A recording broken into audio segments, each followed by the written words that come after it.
Bom dia, irmãos queridos, neste sábado, dia 17 de dezembro. Bom dia, queridos irmãos e irmãs. Vamos juntos meditar o Evangelho de São Mateus, capítulo 1, versículos de 1 a 17. Jesus é de verdade o Filho do Homem. Precisamos nos aproximar ao Evangelho de hoje com um pingo de boa vontade a mais. Se trata de uma poderosa árvore genealógica de 42 camadas que liga Jesus a Abraão. Vindo nesse mundo, Jesus abraçou de verdade, assumiu a nossa carne. Abraçou toda a história humana, feita de santos e muitos pecadores. Jesus não tem vergonha que entre seus antepassados tivessem assassinos, ladrões, prostitutas, idólatras. Ele abraça a todos e injeta uma força de amor tão grande que cura da última à primeira geração, sem deixar manchas. O Senhor esteja convosco. Ele está no meio de nós. Proclamação do Evangelho de Jesus Cristo segundo São Mateus. Glória a vós, Senhor. Livro da origem de Jesus Cristo, filho de Davi, filho de Abraão. Abraão gerou Isaac. Isaac gerou Jacó. Jacó gerou Judá e seus irmãos. Judá gerou Farés e Zara, cuja mãe era Tamar. Farés gerou Esrom. Esrom gerou Aram. Aram gerou Aminadab. Aminadab gerou Naasson. Naasson gerou Salmão. Salmão gerou Boz, cuja mãe era Raabe. Boz gerou Obed, cuja mãe era Rute. Obed gerou Jessé. Jessé gerou o rei Davi. Davi gerou Salomão, daquela que tinha sido a mulher de Urias. Salomão gerou Roboão. Roboão gerou Abias. Abias gerou Asa. Asa gerou Josafá. Josafá gerou Jorão. Jorão gerou Osias. Osias gerou Joatão. Joatão gerou Acás. Acás gerou Ezequias. Ezequias gerou Manassés. Manassés gerou Amon. Amon gerou Josias. Josias gerou Jeconias e seus irmãos, no tempo do exílio na Babilônia. Depois do exílio na Babilônia, Jeconias gerou Salatiel. Salatiel gerou Zorobabel. Zorobabel gerou Abiúde. Abiúde gerou Eliaquim. Eliaquim gerou Azor.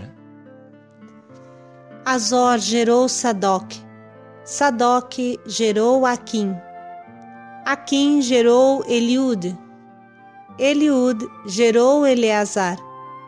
Eleazar gerou Matã. Matã gerou Jacó. Jacó gerou José, o esposo de Maria, da qual nasceu Jesus, que é chamado o Cristo. Assim, as gerações desde Abraão até Davi são 14. De Davi até o exílio na Babilônia, 14. E do exílio na Babilônia até Cristo, 14. Palavra da salvação. Glória a vós, Senhor. Sem dúvida, irmãos, o trecho de hoje pode ressoar como cansativo.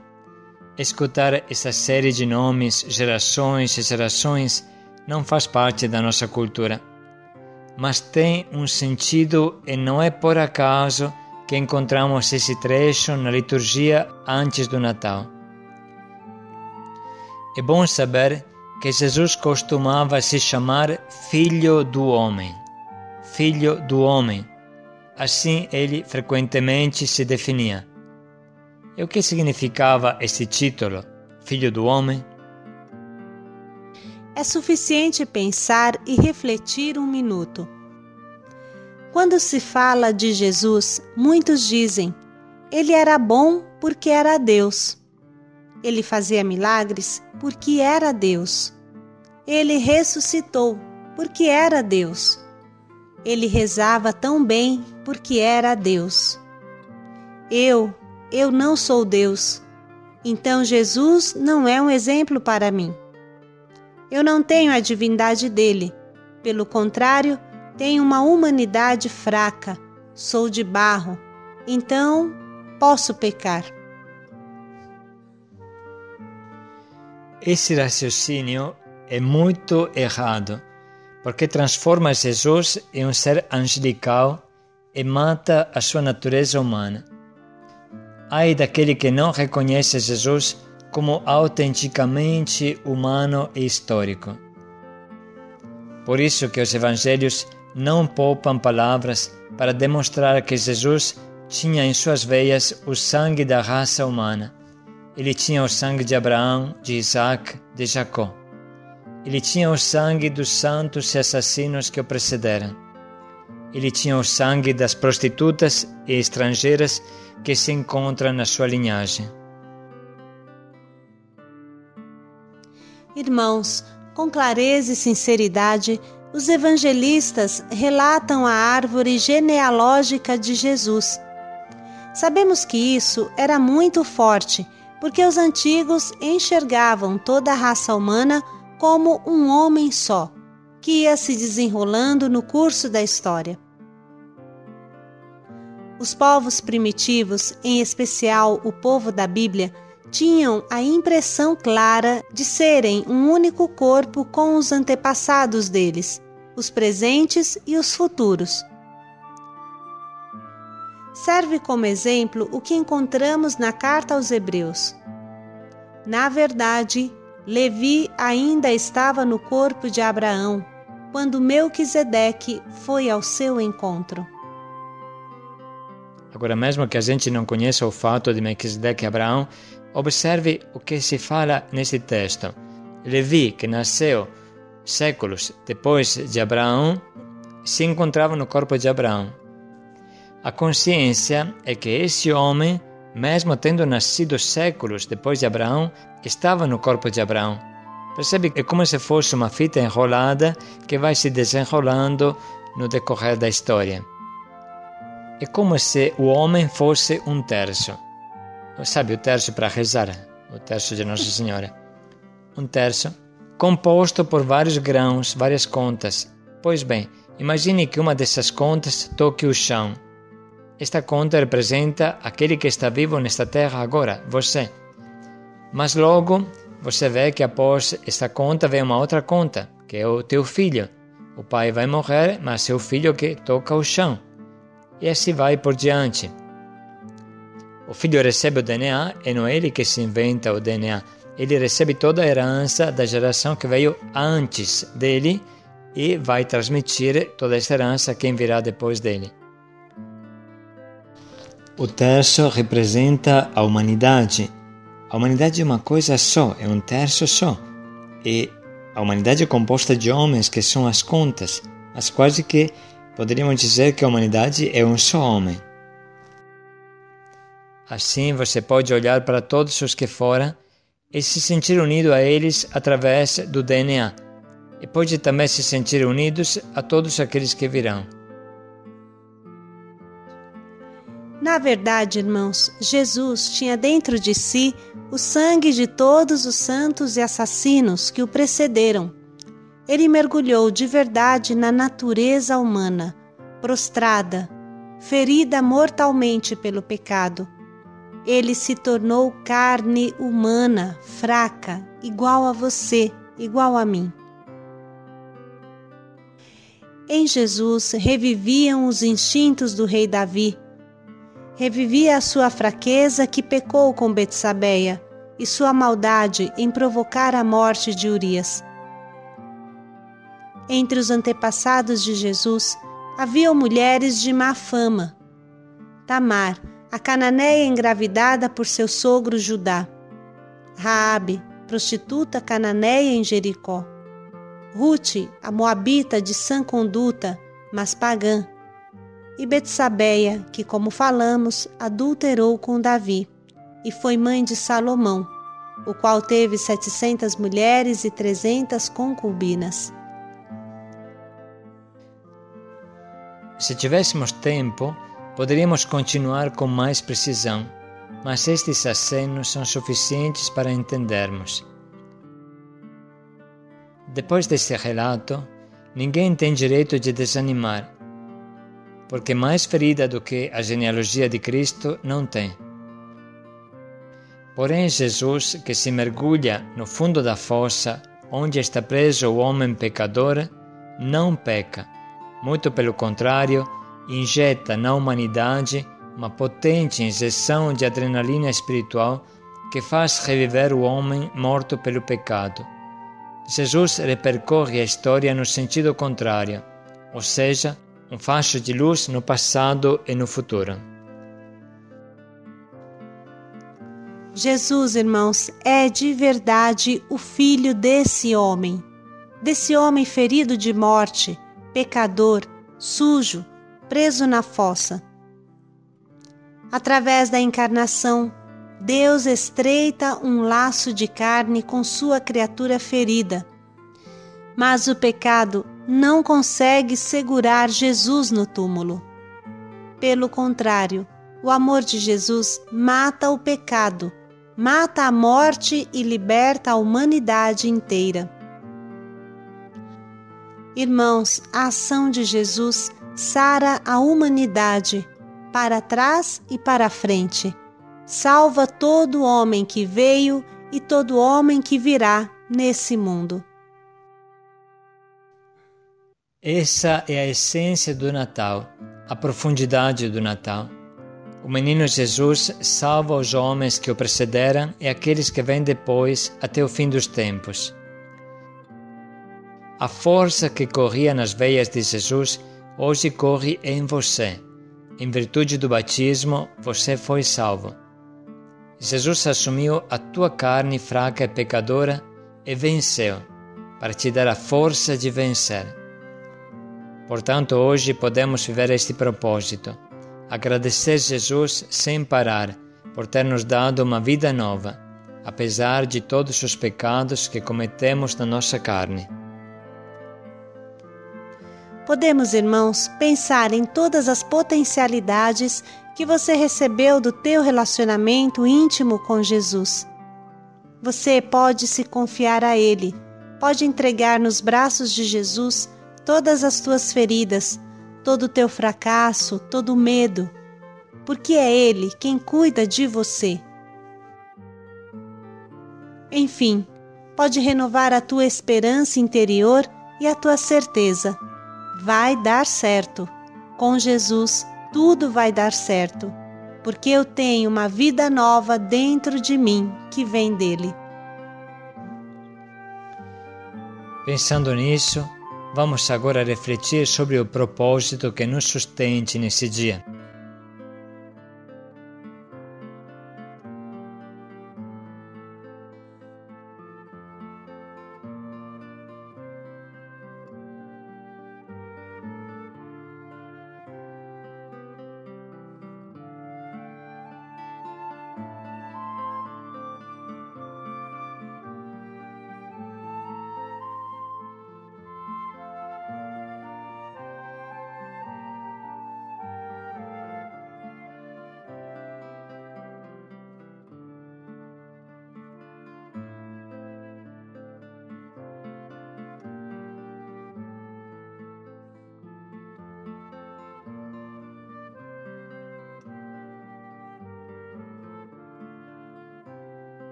vamos dedicar mais um minuto para pensar em como colocaremos na prática o quanto Jesus nos inspirou.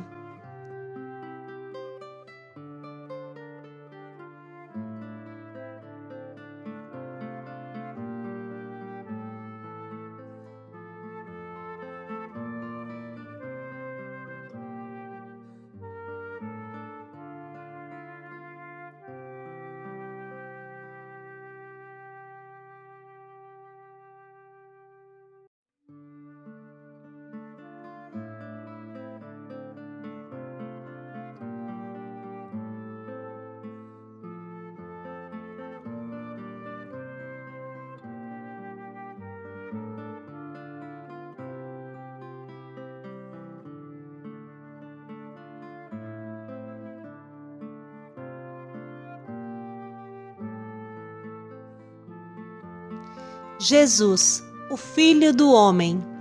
Paz e alegria a todos. Nasceu a salvação para a humanidade inteira. Paz e alegria a todos. Senhor, quando te vejo no sacramento da comunhão, sinto o céu se abrir e uma luz a me atingir, esfriando minha cabeça, esquentando meu coração. Senhor, graças e louvores sejam dados a todo momento. Quero te louvar na dor, na alegria e no sofrimento.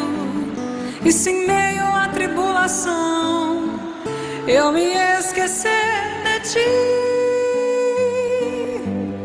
ilumina minhas trevas com tua luz.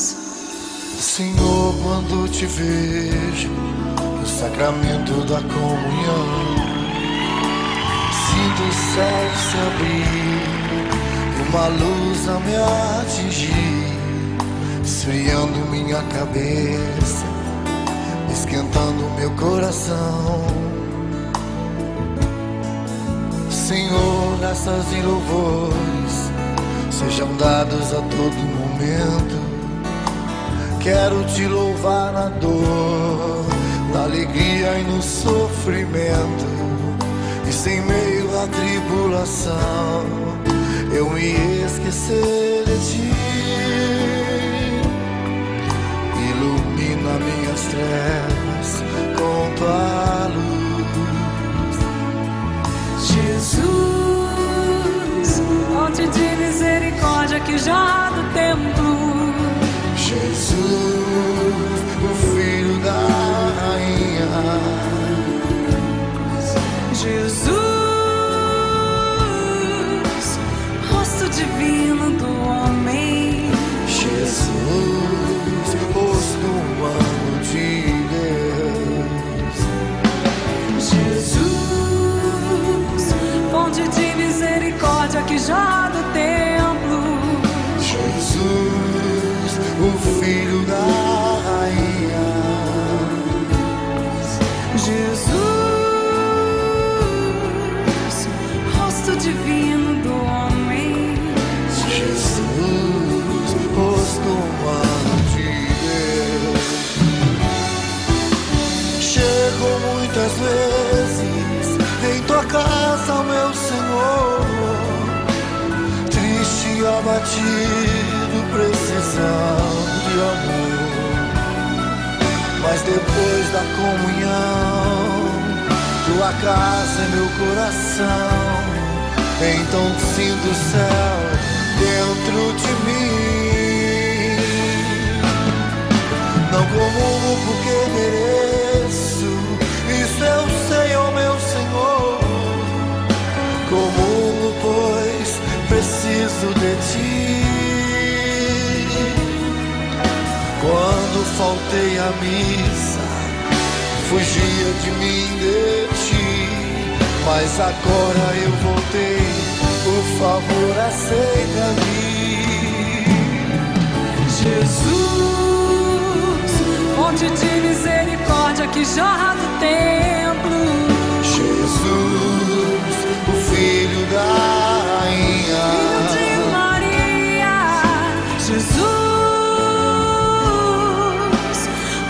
divino do homem. Jesus, rosto humano de Deus. Jesus, fonte de misericórdia que jorra do templo. Jesus, o filho da rainha. Jesus, rosto divino do homem. Jesus, Jesus, Jesus, rosto humano de Deus.